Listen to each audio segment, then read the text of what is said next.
Hello students, myself Deepak Agrawal from Nikunj Tutorial Indore. स्वागत करता हूं मैं आपका अपने ऑनलाइन प्लेटफॉर्म पर।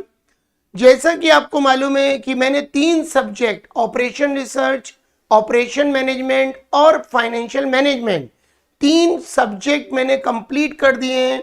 आज हम लोग एक ऐसा सब्जेक्ट स्टार्ट करने जा रहे हैं जो कि बहुत इंपॉर्टेंट है, जिसका यूनिवर्सिटी में मैक्सिमम थ्योरी आती है, लेकिन सेक्शन बी इसका जो एग्जाम में पूछा जाता है वो न्यूमेरिकल पोर्शन होता है, जो किसी यूनिवर्सिटी में 20 मार्क्स का भी आ सकता है और किसी यूनिवर्सिटी में 24 के क्वेश्चन भी आ सकते हैं। अब हो सकता है कि आपको 10 मार्क के 2 क्वेश्चन आए, हो सकता है कि आपको 12 मार्क्स के 2 क्वेश्चन आए।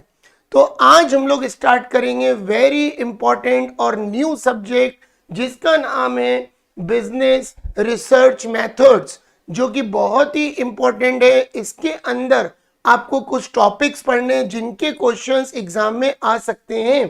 तो सब्जेक्ट का नाम है बिजनेस रिसर्च मेथड। 3 वर्ड हैं। बिजनेस, देखिए हर कंपनी या हर पर्टिकुलर एक व्यक्ति कोई ना कोई जब बिजनेस करता है तो वो अपने कहीं ना कहीं पूरे मार्केट का सर्वे करता है, एनालिसिस करता है कि अगर कोई प्रोडक्ट हम लॉन्च कर रहे हैं या कोई प्रोडक्ट मार्केट में नया लेके आ रहे हैं तो उसका कस्टमर का क्या रिस्पॉन्स हमको मिलेगा। या तो कस्टमर का पॉजिटिव रिस्पॉन्स मिलेगा या निगेटिव रिस्पॉन्स मिलेगा। तो पर्टिकुलर हर बिजनेसमैन ये चाहता है कि अगर हमें बिजनेस में मैक्सिमम प्रॉफिट कमाना है या हमें अपने बिजनेस को एक टॉप लेवल पर ले जाना है तो वो हर चीज का एनालिसिस करता है। यानी वो कोई भी प्रोडक्ट लॉन्च करने से पहले मार्केट का रिसर्च करता है, उसके बाद ही प्रोडक्ट कस्टमर के अकॉर्डिंग या उसके एक्सपेक्टेशन के अकॉर्डिंग मार्केट में इशू करता है, लॉन्च करता है। तो पहला वर्ड है बिजनेस। बिजनेस क्या होता है? कमर्शियल ट्रेडिंग होती है, किसी भी गुड्स एंड सर्विसेज को सेल करना या परचेज करना, उसको बोलते हैं बिजनेस, और प्रॉफिट अर्न करना। रिसर्च यानी मान के चलिए कि जैसे अगर हम कोरोना काल की बात करें कि जब हमारे यहाँ कोविड आया तो हमारे जितने भी डॉक्टर्स थे या जितने भी हमारे यहाँ पर्टिकुलर गवर्नमेंट्स थी, जब उन्होंने कोई वैक्सीन के लिए मेडिकल अप्रोच किया तो मेडिकल में जितने भी डॉक्टर्स थे या लैब असिस्टेंट्स थे, उन्होंने पर्टिकुलर हर चीज की रिसर्च करी कि ऐसा कौन सा वैक्सीन है जो हमारे वायरस को कम कर सकता है या हमारे जितने भी कस्टमर्स हैं या पेशेंट्स हैं उनको बेनिफिट पहुंचा सकता है। तो रिसर्च मतलब होता है जब भी कोई नया प्रोडक्ट हमें लेके आना है या नई कोई स्ट्रेटेजी बनानी है तो उसके लिए हमें रिसर्च करना पड़ता है। उसका नाम है रिसर्च। यानी ऑलरेडी पहले से ही डेटा सर्च हो चुका है, आपको उसके अंदर कुछ नया इनोवेशन लेके आना है। और मेथड्स, बहुत सारी मेथड्स होती हैं किसी भी बिजनेस रिसर्च में, जिसके बारे में हम आगे डिस्कस करेंगे। तो सब्जेक्ट का नाम है बिजनेस रिसर्च मेथड्स। अब इसका हम पहले मीनिंग देखते हैं कि बिजनेस रिसर्च होता क्या है। तो business research is a systematic process of gathering, analysing and interpreting data. यानी कोई भी कंपनी जब भी कोई प्रोडक्ट लेके आती है सबसे पहले वो डेटा कलेक्ट करती है कि मैं कोई प्रोडक्ट अगर मार्केट में लेके आ रहा हूं तो मेरा कस्टमर कौन है, यानी मेरा कस्टमर ग्रुप कौन है, टारगेट कस्टमर कौन है। ठीक है, तो पहले वो क्या करेगी, डेटा को गैदर करेगी, फिर एनालिसिस करेगी कि यार अगर मैं कोई प्रोडक्ट लेके आता हूं तो मार्केट में और भी कॉम्पिटिटर्स हैं, उनको कैसे मुझे कॉम्पिटिट करना है, उनको कैसे मुझे हराना है, उनसे कैसे बेस्ट प्रोडक्ट मार्केट में लेके आना है। तो डेटा को गैदर करता है, एनालिसिस करता है, उसके बाद इंटरप्रिटेट करता है कि यार अगर हम इसमें ये आउट इनपुट डाल दें तो उससे हमारे प्रोडक्ट की क्वालिटी कैसे इंप्रूव होगी। तो बिजनेस रिसर्च मतलब होता है एक सिस्टमेटिक प्रोसेस है, डेटा को कलेक्ट करना, उसका एनालिसिस करना और इंटरप्रेट करना to enhance a business operation, जिससे हमारे बिजनेस के जो भी ऑपरेशंस हैं, वर्क हैं, जितनी भी स्ट्रैटेजीज हैं या जो मार्केट परफॉर्मेंस है उनको इंप्रूव किया जा सके। यानी मोटा सा सिंपल सा हिसाब है, कभी भी कोई भी चीज अगर हमें मार्केट में लेके आनी है तो पहले जितनी भी रिसर्च फर्म्स होती हैं वो डेटा कलेक्ट करती हैं, उनका इवैल्यूएशन करती हैं, एनालिसिस करती हैं, इंटरप्रिटेट करती हैं, उसके बाद ही वो प्रोडक्ट मार्केट में लेकर आती हैं। It helps businesses understand their customers, competitors, market trends and operational challenges। यानी कोई भी कंपनी जब प्रोडक्ट लाती है तो वो ये देखती है कि हमारे कस्टमर की नीड क्या है, कस्टमर को क्या चीज पसंद है, उसके अकॉर्डिंग प्रोडक्ट लाती है। अब हमने कोई प्रोडक्ट लॉन्च कर दिया, मालूम चला कस्टमर की नीड ही नहीं है, उस चीज की डिमांड ही नहीं है, तो कहीं ना कहीं वो प्रोडक्ट आप देखना डंप हो जाएगा और आप लॉसेस की तरफ बढ़ जाएंगे। तो कोई भी व्यक्ति जब बिजनेस रिसर्च करता है तो पहले कस्टमर की नीड देखता है। कॉम्पिटिटर्स, आजकल तो बहुत सारे कॉम्पिटिटर्स हैं, जैसे हम कार का एग्जांपल लें कि टाटा भी कार बना रही है, मारुति भी कार बना रही है, या पर्टिकुलर किया की भी कार है, हुंडई की भी कार है, महिंद्रा की भी कार है। तो जब भी कोई कंपनी मार्केट में अपनी कार लेके आती है तो कस्टमर की नीड के अकॉर्डिंग वो प्रोडक्ट को लॉन्च करती है। मार्केट का क्या ट्रेंड चल रहा है, क्या ऑपरेशनल चैलेंजेस आ सकते हैं, कि अगर मैं कोई का प्रोडक्ट लेके आया तो कस्टमर को वो पसंद आएगा कि नहीं आएगा, वो कितने समय तक मार्केट में टिकेगा। तो जब भी कोई प्रोडक्शन मैनेजर या कोई प्रोडक्शन कंपनी नया प्रोडक्ट लाती तो लॉन्ग टर्म विजन रखती है जिससे प्रॉफिट मैक्सिमम हो। In enabling them to they make inform decision, उससे रिलेटेड डिसीजंस लेती है। Business research methods refers to systematic strategy. Business research method क्या होता है, जिसमें हम एक सिस्टमैटिक स्ट्रैटेजी बनाते हैं कि हम कोई भी चीज मार्केट में लाएंगे वो कितने समय तक कस्टमर को इफेक्ट करेगी या कस्टमर उसको परचेज करेगा, तो हमारा प्रॉफिट वॉल्यूम बढ़ेगा। Processes and techniques used to gather and analysis information to solve business problem और मेक इन्फॉर्म डिसीजन। यानी जो भी मार्केट के अंदर बिजनेस प्रॉब्लम चल रही हैं कि मार्केट में बहुत सारे प्रोडक्ट तो आते हैं लेकिन लॉन्ग टर्म तक नहीं टिक पाते हैं, तो कस्टमर की क्या प्रॉब्लम है, क्या बिजनेस प्रॉब्लम है, उनको आइडेंटिफाई करना। इसके लिए कंपनी दो तरीके के डेटा कलेक्ट करती है, प्राइमरी डेटा और सेकेंडरी डेटा। प्राइमरी यानी क्वेश्चनरी फिलअप करवा के कि लोगों की क्या क्या इंक्वायरी है, क्या क्या डाउट्स हैं, या सेकेंडरी जो पुराना पर्टिकुलर हमारे पास डेटा है, यानी हम नेट के थ्रू देख सकते हैं, ब्राउजर्स के थ्रू देख सकते हैं, पैम्पलेट्स के थ्रू, या पर्टिकुलर जो भी पुराना रिसर्च है उसका एनालिसिस करके ही कंपनी मार्केट में प्रोडक्ट लेके आती है। तो बिजनेस रिसर्च मतलब होता है कि कोई भी चीज मार्केट में अगर हमें लेके आनी है तो उसके पहले हमें डेटा को कलेक्ट करना पड़ेगा, उसका एनालिसिस करना पड़ेगा, प्रॉब्लम्स को समझना पड़ेगा, कस्टमर की नीड, कॉम्पिटिटर्स की क्या स्ट्रेटेजी है, क्या क्या चैलेंज आ सकते हैं, ये सब कुछ बिजनेस रिसर्च मेथड का पार्ट है। अब हम बात करते हैं बिजनेस रिसर्च। बिजनेस रिसर्च में बहुत तरीके के फैक्टर्स होते हैं जिनका हमको एनालिसिस करना पड़ता है। जैसे मार्केट एनालिसिस, कि मार्केट की क्या पोजीशन है, मार्केट में कौन सा प्रोडक्ट का ट्रेंड चल रहा है, तो मार्केट रिसर्च टीम होती है जो मार्केट का एनालिसिस करती है। फाइनेंशियल एनालिसिस, यानी किस प्रोडक्ट की कितनी डिमांड है, किसमें कितना पैसा लगाया जाए जिससे हमें रिटर्न ज्यादा मिले। Financial analysis. ब्रांड, मार्केट में कुछ ब्रांड ऐसे फेमस होते हैं कि नाम लेते ही या कस्टमर की आई को रिफ्लेक्ट करते हैं कि यार ये टाटा का ब्रांड है, ये किया ब्रांड है, ये मारुति ब्रांड है। तो कुछ ब्रांडेड प्रोडक्ट्स होते हैं जो कस्टमर को बहुत ज्यादा अट्रैक्ट करते हैं अपनी तरफ, तो ब्रांड का एनालिसिस किया जाता है। प्रोडक्ट एनालिसिस, प्रोडक्ट कौन सा है। अब आजकल क्या होता है, कोई भी बड़ी कंपनी जब भी मार्केट में प्रोडक्ट लेके आती है उसके डिफरेंट आप देखना सेगमेंट्स लेके आती है, तो प्रोडक्ट का भी एनालिसिस होता है। रिस्क एनालिसिस, अगर कोई प्रोडक्ट मार्केट में आया तो वो कितने समय तक मार्केट में चलेगा, कस्टमर उसको परचेस करेगा कि नहीं करेगा, एकदम से डिमांड बढ़ेगी फिर एकदम से गिर जाएगी।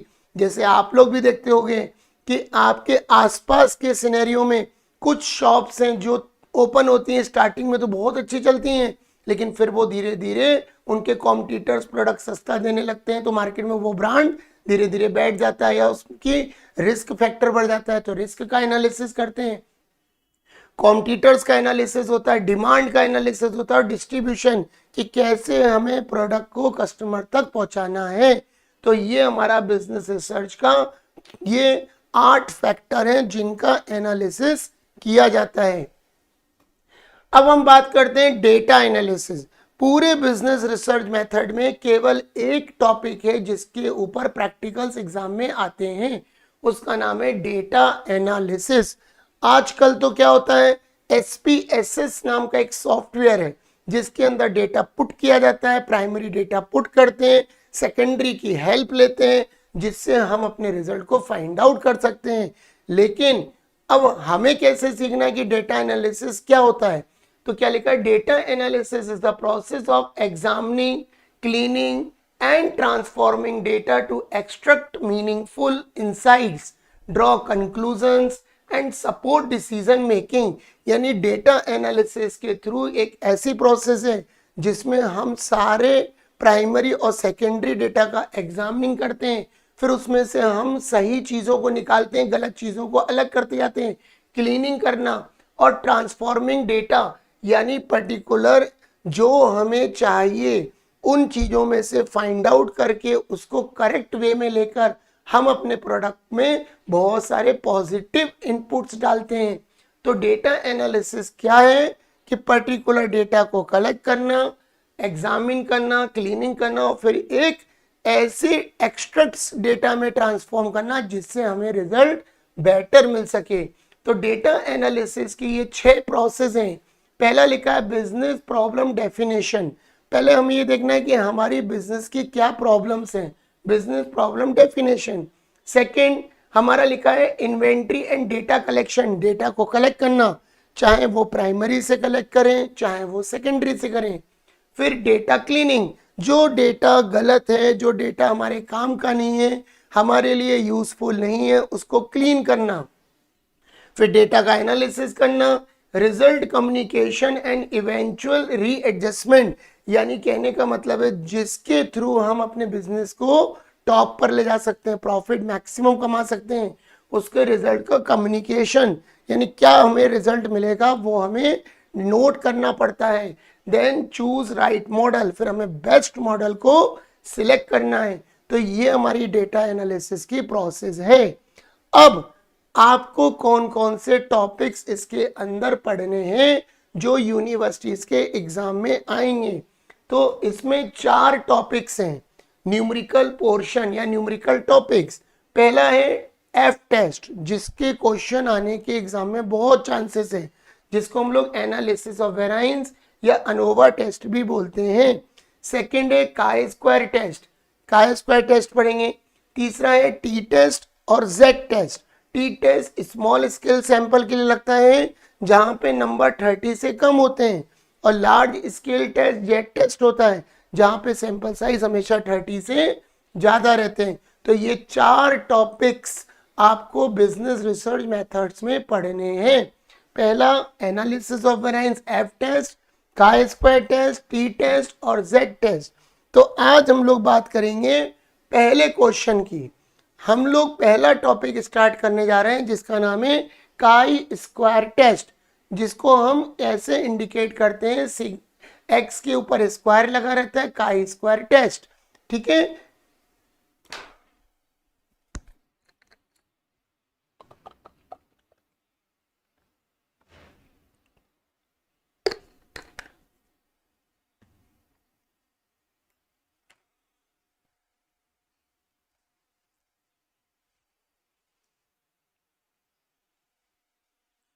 तो हम बात करते हैं पहले क्वेश्चन की। पहला क्वेश्चन हमारे पास क्या दिया है, 300 digits were chosen at randomly from a set of table. वो कह रहे हैं एक सेट ऑफ टेबल है जिसमें से हमने 300 डिजिट को सिलेक्ट किया है। The frequencies of digit were as follows, तो डिजिट हमने लिए हैं 0 से लेके 9। मैं आपको वही क्वेश्चंस कराऊंगा जो यूनिवर्सिटीज के एग्जाम्स में पूछे जाते हैं, ये बात आप ध्यान रखना। बस आपको बहुत मेहनत करनी है क्योंकि जो क्वेश्चंस मैं कराऊंगा उन्हीं से रिलेटेड कोई क्वेश्चन एग्जाम में आपको आएगा। तो डिजिट दिए हैं 0 से 9, फ्रीक्वेंसी गिवन है 28 से 25। वो कह रहा है using chi square test, clear लिखा आएगा एग्जाम में कि कौन सा टेस्ट आपको अप्लाई करना है।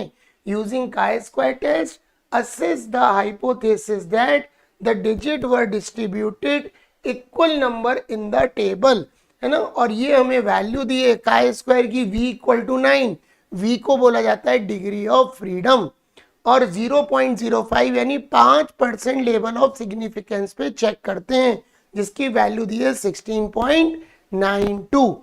अब आपको हमेशा ध्यान रखना है, हम कोई सा भी टेस्ट पढ़ें 4 स्टेप्स में क्वेश्चन होगा। अगर हम काय स्क्वायर का सम कर रहे हैं, इसको हम काय स्क्वायर बोलते हैं, तो पहली जो स्टेप रहेगी उसमें हमें हाइपोथेसिस सेट करना पड़ेगा। जब भी कोई क्वेश्चन करोगे, चाहे वो एफ टेस्ट हो, टी हो, जेड हो या काई हो, पहले आपको हाइपोथेसिस सेट करना पड़ता है, यानी हमको ये सोचना पड़ता है कि क्या हो सकता है, क्या नहीं हो सकता है। तो हाइपोथेसिस ध्यान रखना 2 तरीके की होती हैं। एक होती है नल हाइपोथेसिस, जिसको हम H0 से इंडिकेट करते हैं, और एक होती है अल्टरनेटिव हाइपोथेसिस, जिसको हम H1 से इंडिकेट करते हैं। तो चलिए स्टार्ट करते हैं आज हम लोग पहला question. Let's begin. Solution number 1। सबसे पहले लिखेंगे स्टेप 1, सेट द हाइपोथेसिस। तो पहले हम लिखेंगे H0, जिसको हम बोलते हैं नल हाइपोथेसिस। नल हाइपोथेसिस हमेशा ध्यान रखना अनफेवरेबल सेट होती है। अनफेवरेबल यानी निगेटिव। तो जो भी क्वेश्चन आपको गिवन होगा एग्जाम में, उसके अंदर एक क्वेश्चन पूछा होगा, उसी से रिलेटेड आपको हाइपोथेसिस सेट करनी है। जैसा कि पहला क्वेश्चन दिया है, इसमें क्लियर लिखा है assess the hypothesis that the digit were distributed in equal number. तो यहीं पर आपको कहीं ना कहीं नोट लगाकर आपको हाइपोथेसिस को, नल हाइपोथेसिस को सेट करना है। तो आप लिखोगे the digit were not distributed in equal number in the table. तो यहां से आपकी हाइपोथेसिस सेट होगी। नल हाइपोथेसिस हमेशा निगेटिव या अनफेवरेबल सेट करना है। तो कॉपी पे लिखेंगे the digit were not distributed in equal number in the table।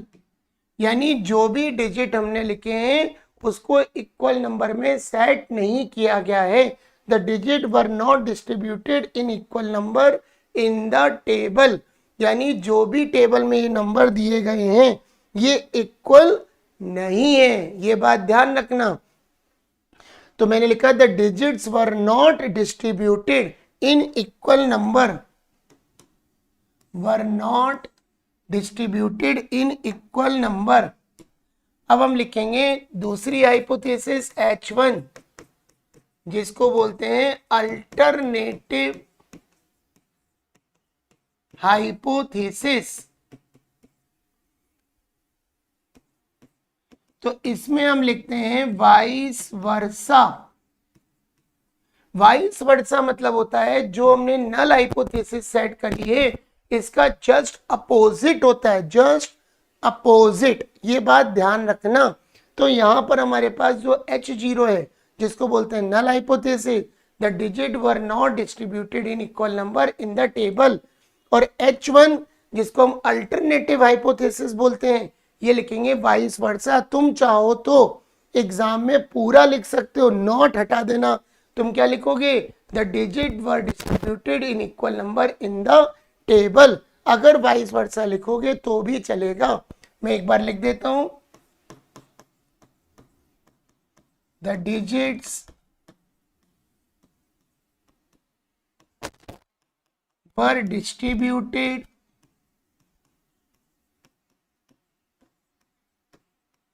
in equal number in the table।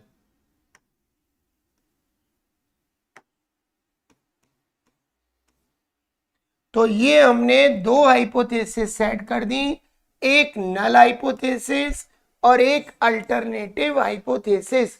ये दो हाइपोथेसिस सेट करने के बाद पर्टिकुलर हमको फॉर्मूले लगाने हैं। अब स्टेप नंबर 2 में क्या होगा, तो काई स्क्वायर का आपको एक फॉर्मूला याद करना है जो कि क्वेश्चन में अप्लाई होगा। तो मैं यहां लिखता हूं फॉर्मूला।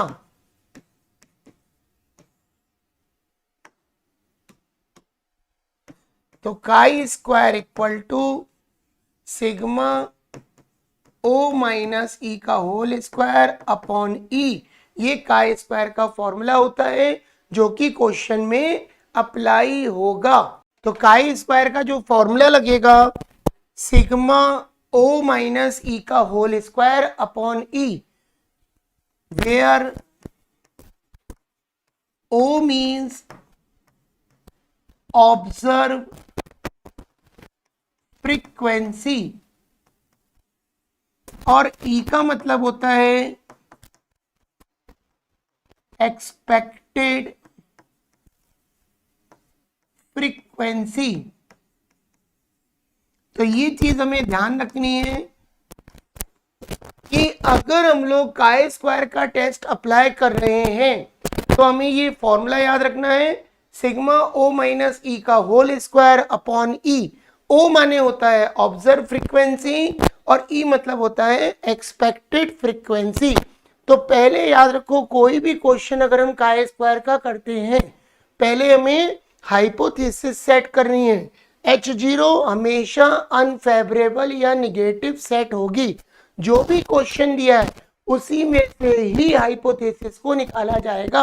तो हमने लिखा the digit were not distributed in equal number in the table, और H1 लिखा अल्टरनेटिव हाइपोथेसिस, हमने लिखा वाइस वर्सा। अगर हम चाहें तो वाइस वर्सा भी लिख सकते हैं, या नल हाइपोथेसिस में नॉट को हटा के लिख सकते हैं the digit were distributed in equal number in the table. अब हमें एक टेबल बनानी है जिसके अंदर ये हमें फॉर्मूला अप्लाई करना है। तो देखिए हम लिखेंगे, ये तो हो गई स्टेप 1। अब हम आते हैं स्टेप नंबर 2।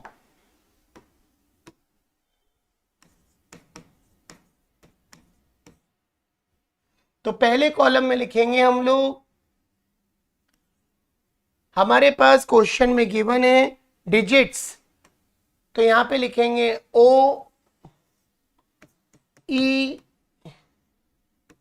ओ माइनस ई का होल स्क्वायर, या पहले हम ओ माइनस ई निकाल लेते हैं, फिर हम निकालेंगे ओ माइनस ई का होल स्क्वायर, फिर ओ माइनस ई का होल स्क्वायर अपॉन ई। तो ये टेबल सबसे पहले हमको बनानी है। हमने लिखा ओ मतलब होता है ऑब्जर्व फ्रीक्वेंसी, ई मतलब होता है एक्सपेक्टेड। ध्यान रखना, मैं यहां लिख देता हूं, ओ का मतलब होता है ऑब्जर्व्ड फ्रीक्वेंसी, ई मतलब होता है एक्सपेक्टेड फ्रीक्वेंसी, एक्सपेक्टेड फ्रीक्वेंसी। ठीक है, तो ओ का मतलब ऑब्जर्व, ई का मतलब एक्सपेक्टेड। पहले हम ओ में से ई को माइनस करेंगे, उसके बाद हम ओ माइनस ई का होल स्क्वायर निकालेंगे, फिर ओ माइनस ई के होल स्क्वायर को ई से डिवाइड करेंगे। तो जैसे हमारे पास अगर हम देखें तो ऑब्जर्व डेटा हमारे पास गिवन है, ऑब्जर्व डेटा हमारे पास गिवन है 28, 29, 33, ऐसे हम लिख लेंगे। 31, 26, 35, 32, 30, 31, 25, ये हो गया ऑब्जर्व। अब एक्सपेक्टेड कैसे निकाला जाता है, तो टोटल डिजिट हमारे पास कितने हैं क्वेश्चन में, 300, 300 डिजिट। तो आप क्या करेंगे, अगर हमें एक्सपेक्टेड निकालना है तो 300 को 10 से डिवाइड कर देंगे, तो ये आएगा 30। ये आ गया एक्सपेक्टेड फ्रीक्वेंसी, यानी इनका हम टोटल लगाएंगे तो 300 आएगा। तो हम एक बार क्रॉस चेक कर लेते हैं।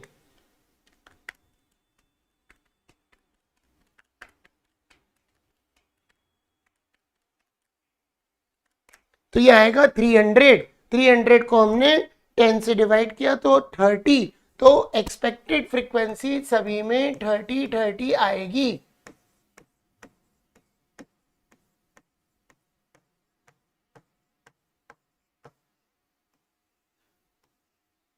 अब हम O में से E को माइनस करेंगे तो आएगा -2, -1, 3, 1, -4, 5, 2, 0, 1, -5। तो ये आ गया O माइनस E। 28 में से 30 गए, -2, 29 में से 30 गए, -1। ऐसे हमने इसको इसमें से माइनस कर लिया। 35 में से 30 गए 5, 2, 0, 1 और माइनस का 5। अब हमें निकालना है O माइनस ई का होल स्क्वायर। तो इसका होल स्क्वायर निकाल देते हैं। 3 का स्क्वायर 9, 1, 16, 25, 4, 0, 1 और 25। ये आ गया O माइनस ई का होल स्क्वायर। अब इसको हम E से डिवाइड करेंगे। ये जो O माइनस ई का होल स्क्वायर आपने निकाला है, इसको E से डिवाइड करना है। तो 4/30, 0.13, 1/30, 0.03, 9/30, 0.30, फिर 1/30, 0.03, 16/30, 0.53, 25/30, 0.83, 4/30, 0.13, ये 0, 1/30, 0.03 और 25/30 तो 0.83। तो ये हमने टेबल बना दी। अब हम इसका यहाँ पर टोटल लगा देते हैं।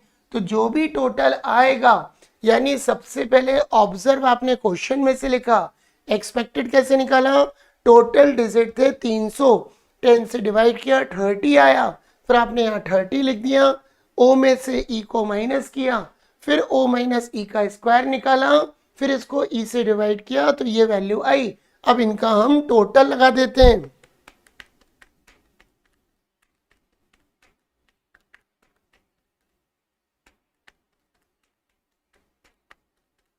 तो ये आ रहा है 2.84। तो हमारा पहला आंसर आएगा 2.84। तो ये आ गया सिग्मा O माइनस ई का होल स्क्वायर अपॉन E। तो ये हमारा काय स्क्वायर की टेबल बन गई। अब हमें अगली दो स्टेप में डिसीजन लिखना है। तो कैसे लिखेंगे, स्टेप नंबर 3, जिसको नोट डाउन करना है नोट कर ले अच्छे से। अब हम लोग आगे बढ़ते हैं।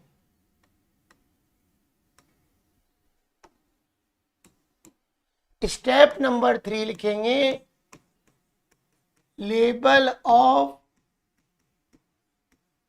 सिग्निफिकेंस, जिसको हम लोग शॉर्ट में LOS भी बोलते हैं। तो इसका फॉर्मूला लगाने के लिए सबसे पहले आपको निकालना है डिग्री ऑफ फ्रीडम।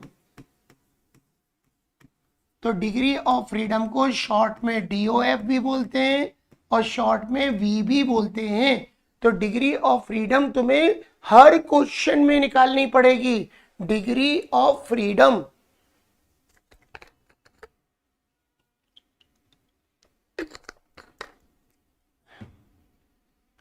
तो डिग्री ऑफ फ्रीडम का फॉर्मूला होता है n-1। अब n हमारे पास क्वेश्चन में कितने थे, 10। हमारे पास 10 थे, तो हम यहां लिखेंगे 10-1 इक्वल टू 9, यानी डिग्री ऑफ फ्रीडम आ गया 9। अब याद रखो, जब भी हम काय स्क्वायर पढ़ते हैं, लेवल ऑफ सिग्निफिकेंस या तो 5% पे चेक किया जाता है या 1% पे। ये एग्जाम में हमेशा मेंशन रहेगा। तो अब आप लोग देख लेंगे। तो ये वैल्यू मैंने आपको क्वेश्चन में बताई थी कि काय स्क्वायर V9 की वैल्यू 5% पे गिवन है 16.92। ये वैल्यू आपको एग्जाम में दी जाएगी, ये बात आप ध्यान रखिएगा। अगर ये वैल्यू नहीं दी तो फिर आपको टेबल देखनी पड़ेगी। लेकिन बहुत सारे सेंटर्स ऐसे होते हैं यूनिवर्सिटीज के जहां पर टेबल प्रोवाइड नहीं की जाती है। तो अगर टेबल नहीं दी तो जहां तक हमने क्वेश्चन किया उसको वहीं कंप्लीट करना है और लिख के आना है कि in this centre table is not provided. अगर टेबल दे दी, ये वैल्यूज दे दी, तो टेबल देखने की जरूरत नहीं पड़ेगी। तो हम लिखेंगे हमारे पास काई स्क्वायर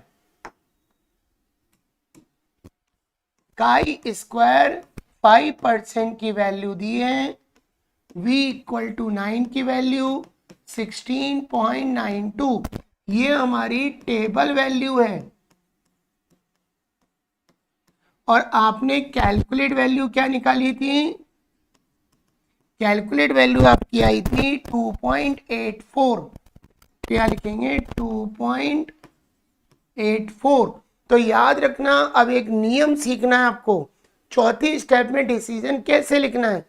अगर कैलकुलेट वैल्यू टेबल वैल्यू से कम है, अगर calculate value is less than table value, तो जो H0 है नल हाइपोथेसिस वो एक्सेप्ट हो जाएगा और H1 रिजेक्ट हो जाएगा। तो मैं आपको एक रूल लिखवा देता हूं, वो रूल बहुत ध्यान से समझना कि अगर कैलकुलेट वैल्यू टेबल वैल्यू से कम है तो H0 हमेशा होगा एक्सेप्ट और H1 हमेशा होगा reject.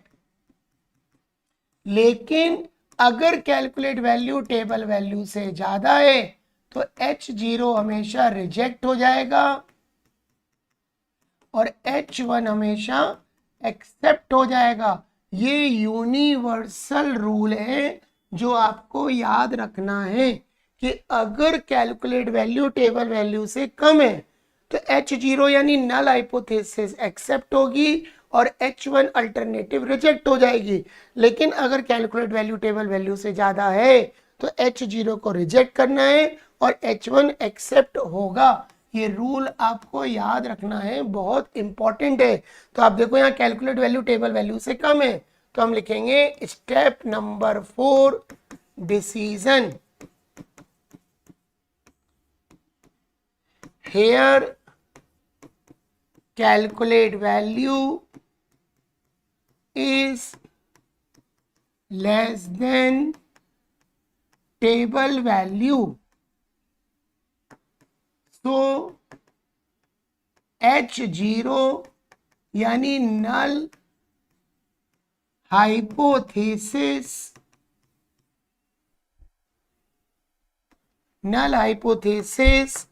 will be accepted. So we can say that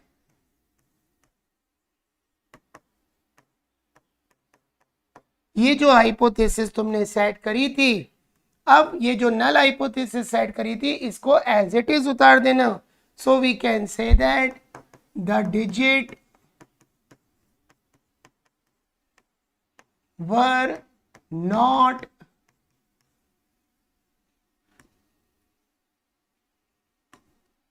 not distributed in equal number in the table। तो ये हमारा पहला क्वेश्चन हमने कंप्लीट किया। डिसीजन लिखना है, here calculate value is less than table value, so null hypothesis H0 null hypothesis will be accepted, आपको accept करना है। So we can say that the digit were not distributed in equal number in the table. तो ये मैंने आपको पहला question कराया जो कि एग्जाम में आया हुआ क्वेश्चन है। बहुत ध्यान से प्रैक्टिस करना कि कोई भी सम आएगा, जैसे ये सम आया क्लियर लिखा रहेगा का स्क्वायर टेस्ट लगाओ, ये वैल्यूज गिवन होंगी, ठीक है। सबसे पहले आपको हाइपोथेसिस सेट करनी है और का स्क्वायर का आपको ये वाला फॉर्मूला लगाना है। ये बात ध्यान रखना, ये फॉर्मूला अप्लाई होगा सिग्मा ओ माइनस ई का होल स्क्वायर अपॉन ई। फिर ये हमने टेबल बनाई, ओ लिखा, एक्सपेक्टेड हमने ये फाइंड आउट किया, ये फाइंड आउट करने के बाद ओ में से ई माइनस किया, उसका स्क्वायर निकाला, फिर ओ माइनस ई के स्क्वायर को ई से डिवाइड कर दिया, यानी इसको हमने इससे डिवाइड कर दिया, तो ये आ गया ओ माइनस ई का होल स्क्वायर अपॉन ई, ये टोटल आ गया 2.84। फिर हमने लेवल ऑफ सिग्निफिकेंस लिखा, LOS डिग्री ऑफ फ्रीडम, जिसको हम VV बोलते हैं, small b equal to 9, n-1, 10-1 equal to 9।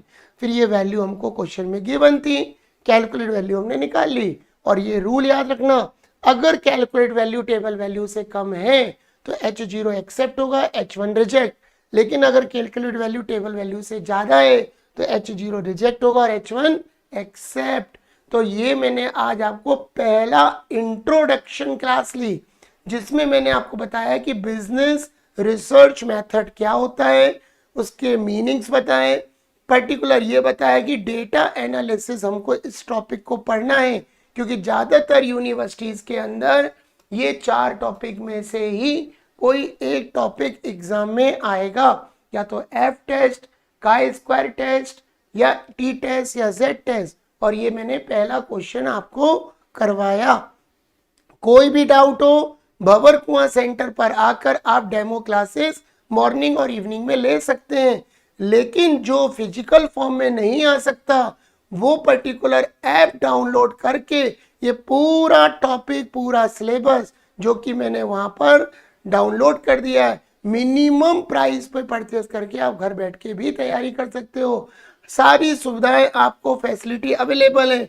लेकिन फैसिलिटी मिलने के बावजूद भी अगर आप नहीं पढ़ते तो उसके आप खुद रिस्पॉन्सिबल होंगे, कोई कुछ भी नहीं कर सकता। आपको मेहनत करनी है ज़्यादा से ज़्यादा, तभी ये चीज़ें आपको समझ में आएंगी।